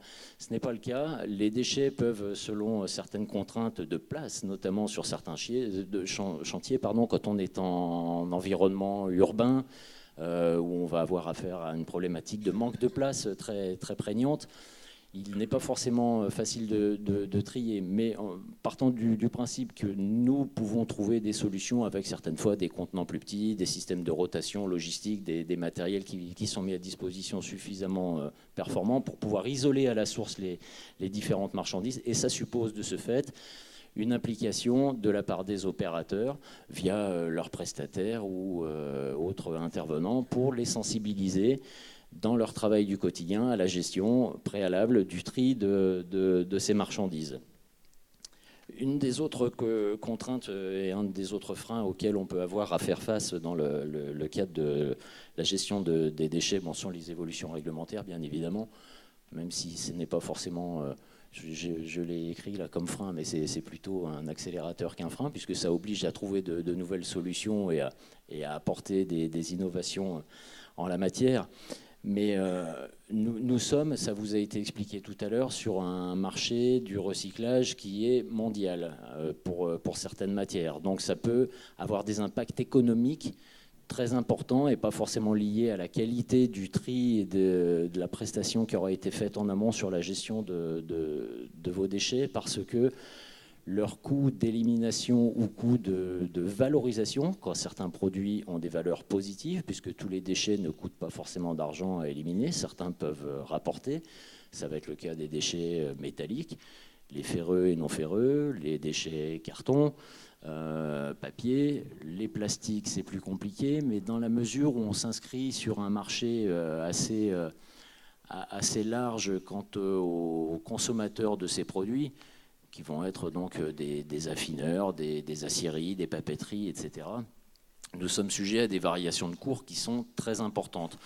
Donc certains produits qui, à un moment donné, peuvent générer des recettes sur vos chantiers et par là même équilibrer un petit peu la balance, ou en tout cas venir sur le budget global, amoindrir les coûts, peuvent générer des variations très importantes. Ça peut de ce fait être un frein, parce que quand on propose un tri à la source en disant isoler tel type de matière parce que où elle va rapporter de l'argent, ou elle coûte un petit peu moins ensuite à être prise en charge, Si effectivement cette même matière sur un chantier au long cours, on a des variations qui peuvent aller du simple au double, triple, quadruple sur les matières à valeur positive.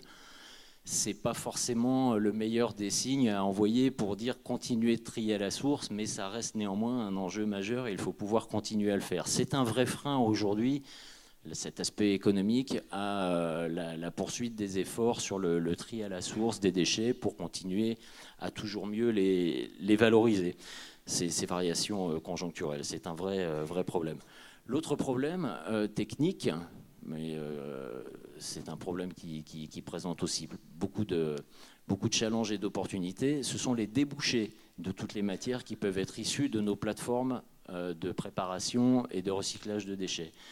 C'est-à-dire que nous sommes amenés, et c'est tant mieux, il faut poursuivre dans ce sens, à collecter de plus en plus de déchets que nous ne destinons pas systématiquement à l'enfouissement, mais le fait de les préparer sur nos plateformes fait que nous sommes amenés à mettre sur le marché de plus en plus de matières préparées. Ça va être le cas des déchets de bois, par exemple, pour lesquels il n'est pas forcément toujours évident de trouver des débouchés en recyclage.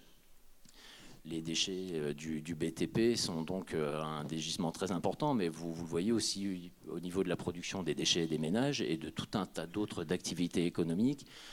De plus en plus de marchandises sont collectées, sont triées, sont préparées. Donc c'est vrai que nous avons affaire à un afflux qui peut être relativement important sur certaines qualités de marchandises qui font que nous pouvons être en peine ou en panne de débouchés pour les recycler ou les valoriser. Dans le cas des déchets que vous pouvez être amené à générer dans vos activités, c'est vrai que la problématique du bois aujourd'hui est un vrai sujet parce que c'est un matériau sur lequel on trie et collecte de plus en plus de façon générale. Donc on a affaire aujourd'hui à un vrai souci, une vraie problématique de débouchés selon la saisonnalité et les périodes. Je viendrai plus tard sur l'aspect... il faut qu'on avance un petit peu, Florent, parce qu'on a 5 à 6 minutes encore. Oui, non, mais c'est passionnant aussi, mais encore une fois, je suis toujours le gardien du temps, quitte à être casse-pied, ce qu'on me reproche parfois. Et tu fais bien. Voilà. J'ai néanmoins à vous parler d'un sujet d'actualité qui posera plus de questions qu'il n'apportera de réponses, mais il me semblait difficile d'intervenir aujourd'hui sans vous parler de ce sujet pour nos fédérations, les vôtres également, qui concerne l'éventuelle mise en place d'une REP bâtiment. Les déchets du BTP, beaucoup les déchets du bâtiment sont un secteur d'activité qui génère énormément de quantité au niveau français. On vous rappelle quelques chiffres tels qu'ils nous ont été communiqués.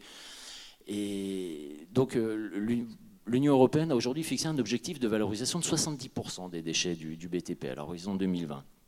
Alors, pour revenir à un échelon un petit peu plus français, nous avons depuis 2 ans, puisqu'on ne découvre pas le sujet maintenant, la loi de transition énergétique et croissance verte avait donc précisé que les négoces de matériaux destinés à l'usage des professionnels devaient proposer une solution dans un rayon de 10 ou 20 km, je ne sais plus exactement ce que prévoyait la réglementation, pour proposer une solution de recyclage de ces marchandises.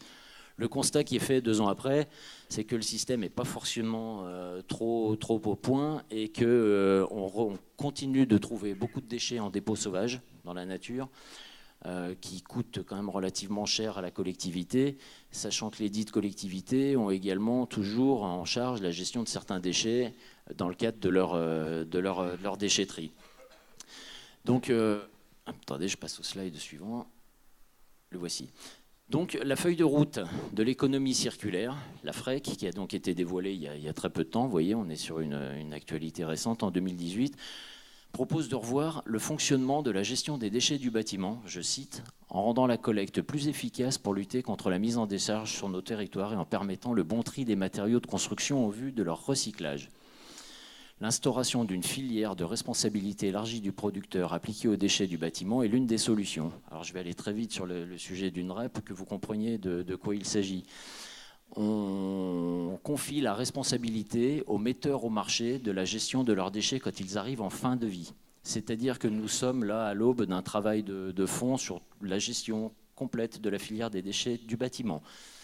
est en cours d'élaboration de la part des fédérations, du bâtiment, du recyclage et tout un tas d'autres, d'un cahier des charges qui va être soumis à des bureaux d'études, puisqu'il a été convenu avec M. Jacques Vernier, vous voyez son nom qui apparaît là derrière, qui a donc eu la charge de nous rencontrer et de nous expliquer, fédération dont les vôtres, hein, j'insiste beaucoup, du bâtiment notamment, de dire maintenant, soit vous vous organisez entre vous pour voir comment vous gérerez la filière des déchets du bâtiment, soit on confie ça à l'ADEME, et l'ADEME se charge de mettre en place une REP. Une REP supposera, donc responsabilité élargie du producteur, que nous soyons en mesure, soit par nous-mêmes, d'assurer que les déchets ont atteint le taux de recyclage, de valorisation, minimum de 70%, et que tous les impératifs de traçabilité de toute la chaîne sont respectés. Si nous n'arrivons pas à proposer un système fiable et qui fonctionne dans le temps, à ce moment-là, le législateur va s'emparer du sujet et piloter lui-même la REP et éventuellement mettre en place ce qu'on appelle un éco-organisme ou pas.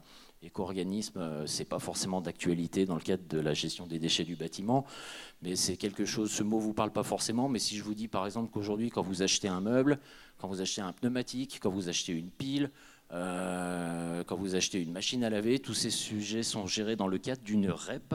Et quand vous achetez un de ces produits, il y a un pied de facture qui correspond au recyclage du dit produit quand il arrive en fin de vie. C'est donc un des sujets qui est à l'étude dans le cadre des déchets du bâtiment. Ça peut potentiellement complètement revoir et refondre la façon dont sont gérés les déchets aujourd'hui dans ces domaines d'activité. Donc, j'ai bien conscience de poser plus de questions que d'y apporter de réponses, mais bon, c'est une actualité du moment et je ne pouvais pas ne pas vous en parler. Juste pour conclure mon propos, je suis dans les temps, merci. On a eu à s'ouvrir de freins. Moi, j'ai plus envie de parler d'opportunités. Je suis forcément passionné par ce métier, mais les métiers du recyclage aujourd'hui, on a la chance d'être sur des domaines d'activité créateurs d'emplois non délocalisables, de s'inscrire effectivement dans une démarche de développement durable et d'économie circulaire. On y voit beaucoup d'opportunités, créer des nouveaux éco-produits, c'est le cas de ce qui a été présenté tout à l'heure par notre voisin. On y réfléchit nous aussi beaucoup pour trouver de nouveaux débouchés à toutes ces matières premières, puisque ce sont des matières premières dites secondaires, mais matières premières qui passent entre nos mains. Créateurs d'emplois, de l'emploi local. Ça permettra peut-être à terme aussi de relocaliser des industries qui aujourd'hui consomment nos déchets très loin et les recyclent, dont on peut espérer que demain des installations se créent sur nos territoires. Donc de travailler à la recyclabilité future des produits quand on les met sur le marché. C'est beaucoup d'opportunités, énormément de challenges à relever. Merci de votre attention. Merci beaucoup Florent Collomb, merci pour cette passionnante présentation aussi.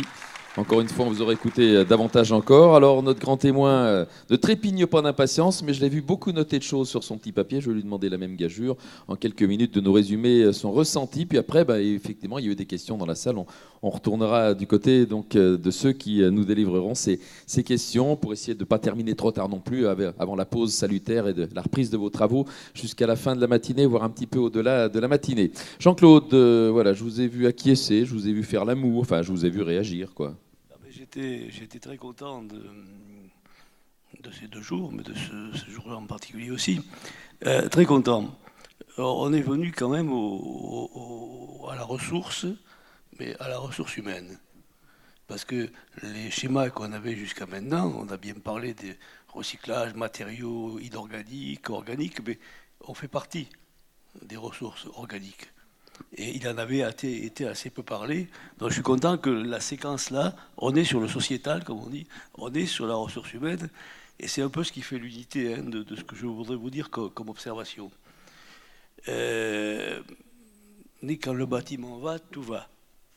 Je disais hier que vous étiez au cœur des questions économiques, et au cœur de ces questions économiques, il y a quand même, certes, le travail, la technologie, il y a la ressource humaine.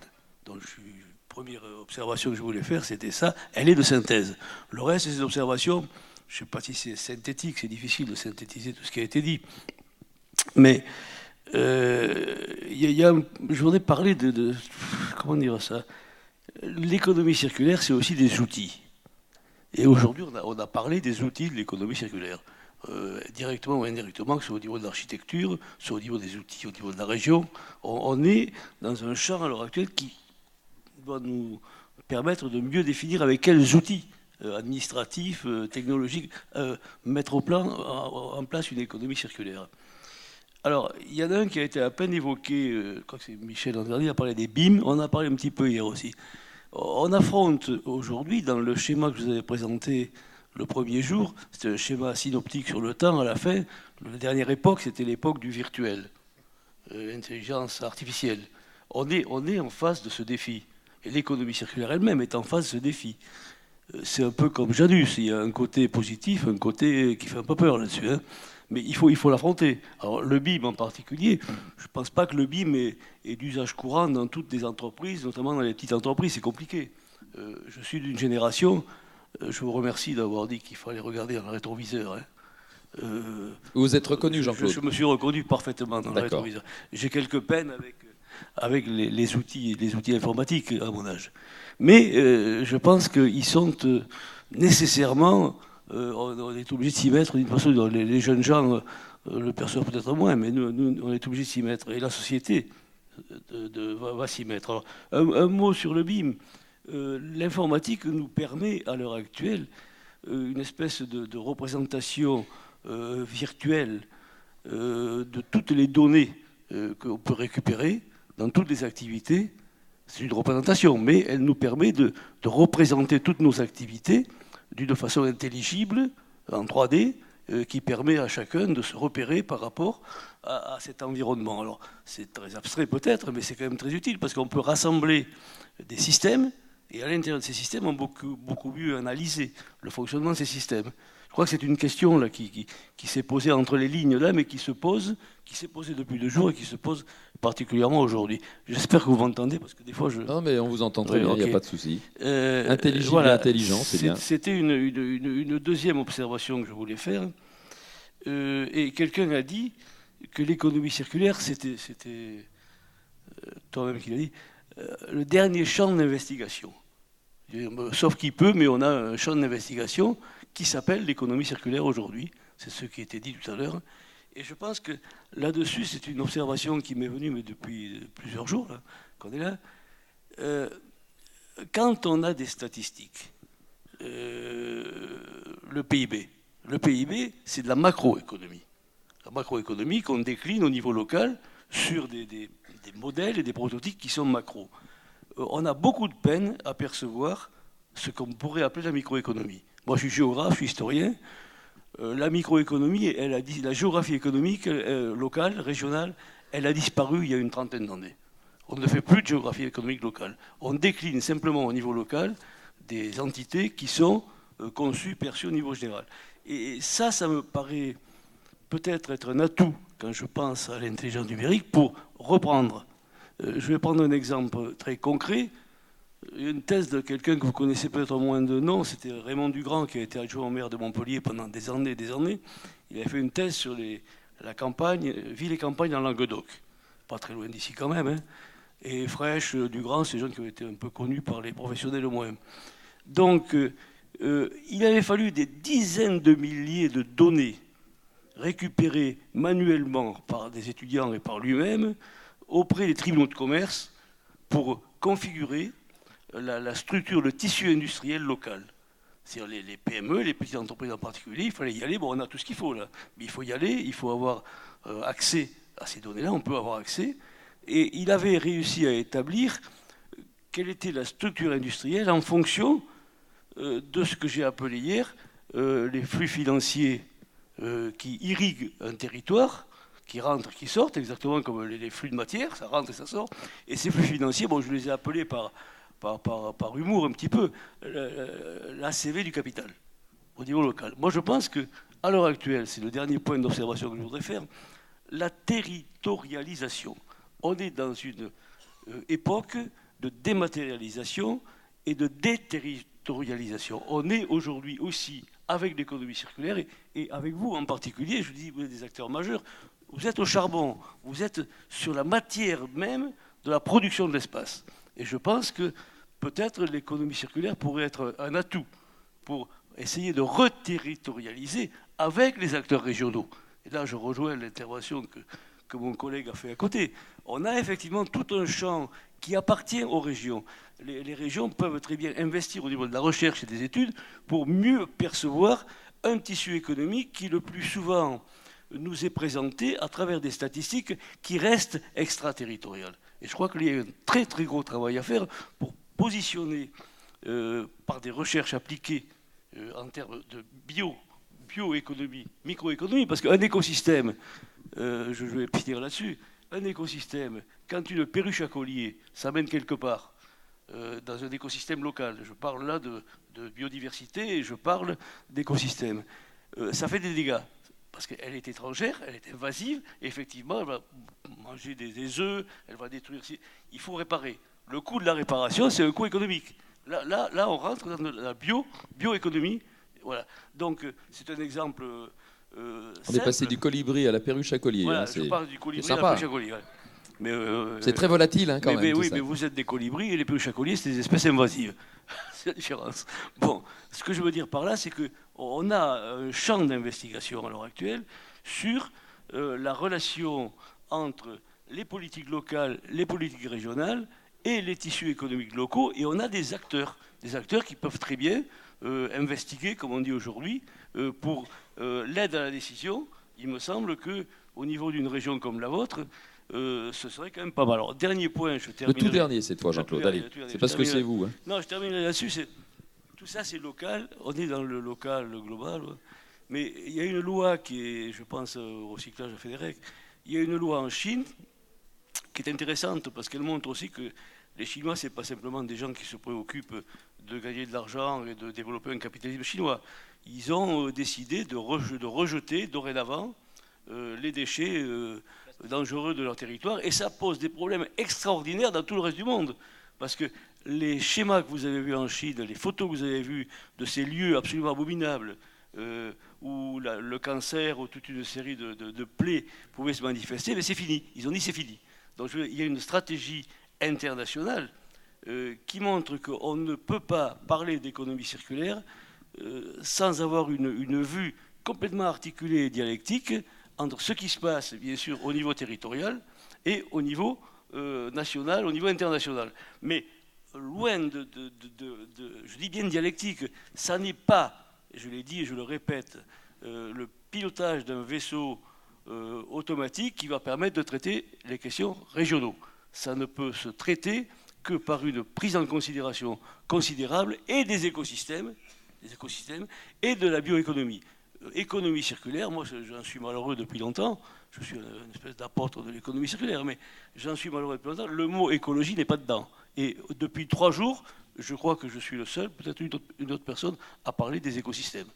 Je crois qu'il faut quand même percevoir que l'économie circulaire, ça demande encore à être bien amélioré dans les stratégies que nous pouvons amener et dans tous les métiers qui sont les nôtres. Voilà, je vous remercie. C'était un peu long. Non, mais c'était très bien, Jean-Claude Lévy. Non, mais franchement, oui. Donc, 2 petites questions vite fait, bien fait pour Laurent Beauté, sachant que, comme vous l'a dit tout à l'heure Gérard Bonnet, donc il y aura possibilité d'avoir des réponses à vos questions, donc ultérieurement en remontant par les co-bâtis dans les régions et les secteurs géographiques. Donc voilà, l'économie circulaire, un mouvement qui parle aux jeunes, point d'interrogation. J'ai l'impression, je ne sais pas, Emmanuelle Andréani l'a évoqué tout à l'heure, puisqu'elle a des élèves qui semblent être sensibles à la cause. Oui, alors c'est effectivement, c'est un mouvement qui parle aux jeunes, bien sûr. Alors dans les formations, donc moi j'enseigne dans une école d'ingénieurs à l'INSA, j'enseigne à des architectes ingénieurs.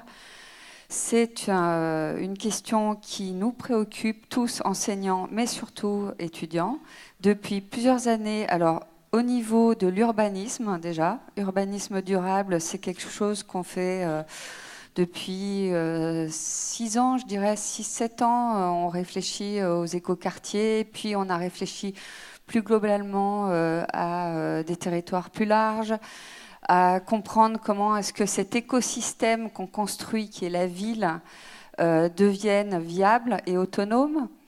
Donc ça, c'est des questions qui préoccupent les jeunes. Et puis plus directement, moi je vois encore cette année les sessions de diplôme.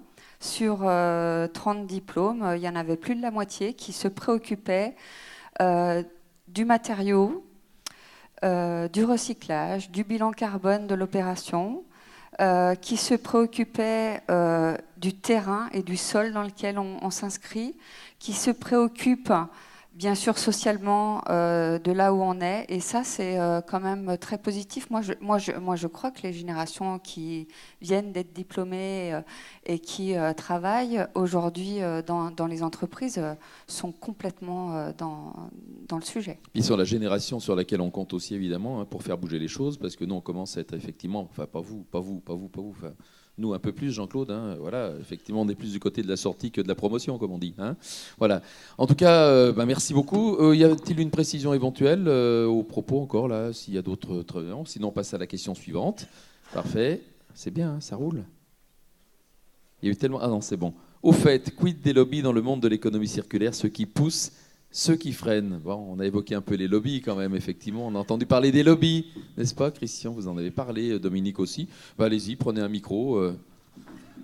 Allez, les lobbies, ces fameux lobbies qui sont partout. Moi, par rapport à la réaction de la REP bâtiment, la future REP, si elle existe un jour, nous, là, dans les régions, on a plusieurs, enfin toutes les régions maintenant se regrouper, à se réunir régulièrement. On a énormément de questions sur les filières REP et sur les tenants, les aboutissants de ces filières qui ont été mises en place, Micro un peu plus près peut-être, Dominique. Voilà. Qui ont été mises en place et qui augmentent chaque année en nombre et pour justement répondre à chacune des filières de déchets.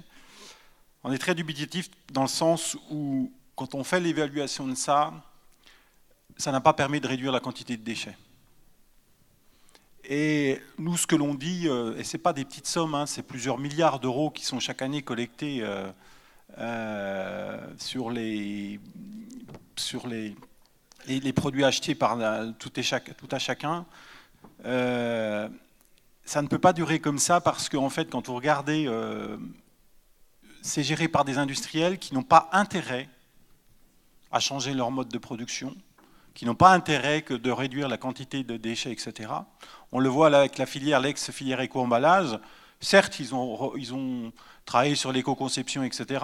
Mais le nombre, c'est-à-dire qu'ils ont réduit l'épaisseur des films plastiques, etc. Mais le nombre d'emballages a été multiplié par 10 en l'espace de 20 ans, et ça ne cesse de continuer, etc.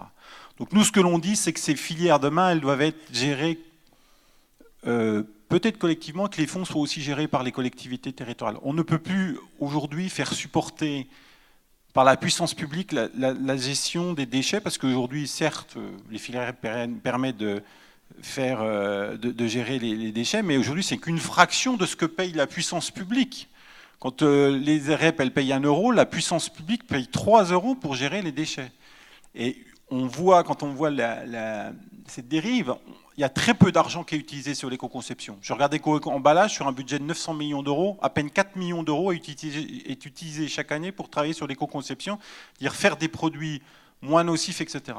Ça montre bien aussi que cette filière-là, si on ne change pas le modèle participatif, le modèle de gouvernance, on parlait de la gouvernance hier, c'est-à-dire qu'on introduise le grand public, les collectivités, un peu plus qu'aujourd'hui, ça ne changera pas. On ira encore, moi quand j'entends les projections de la filière plasturgie en disant « vous inquiétez pas, on va gérer le problème et on va multiplier par 2 les quantités de plastique d'ici 20 ans », avec les problèmes qu'on connaît sur les océans, etc., ça montre bien que le modèle des REP n'est pas la solution si on ne change pas le modèle de gouvernance où on introduit que ces REP sont là pour produire des produits durables qui vont durer des années et qui vont être recyclables en fin de vie, ce qui n'est pas le cas aujourd'hui.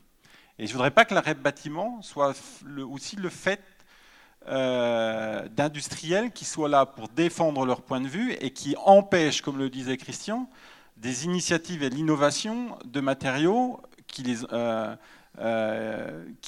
empêchent de voir la suite. Et pour moi, les REP doivent servir à la transformation des sociétés aussi qui produisent des matériaux qui ne sont pas durables et recyclables. Elle ne doit pas simplement être utilisée pour recycler, mettre des filières de recyclage, etc. Elle doit être utilisée pour convertir ces sociétés à changer de modèle et à changer de matière première. Voilà, Dominique, et ça, c'est le gros sujet. Ok, on va peut-être passer d'un mari à l'autre à Christian, là, par rapport effectivement à cette question, et puis Florent Collomb, qui peut évidemment réagir aussi. Moi, je parlais juste un peu par ceux qui freinent, parce que j'en ai parlé tout à l'heure. On peut y revenir, mais il y a ceux qui poussent. Ce qui pousse, je pense qu'il y a un certain nombre d'acteurs de l'économie sociale et solidaire qui a poussé. Qui a poussé parce que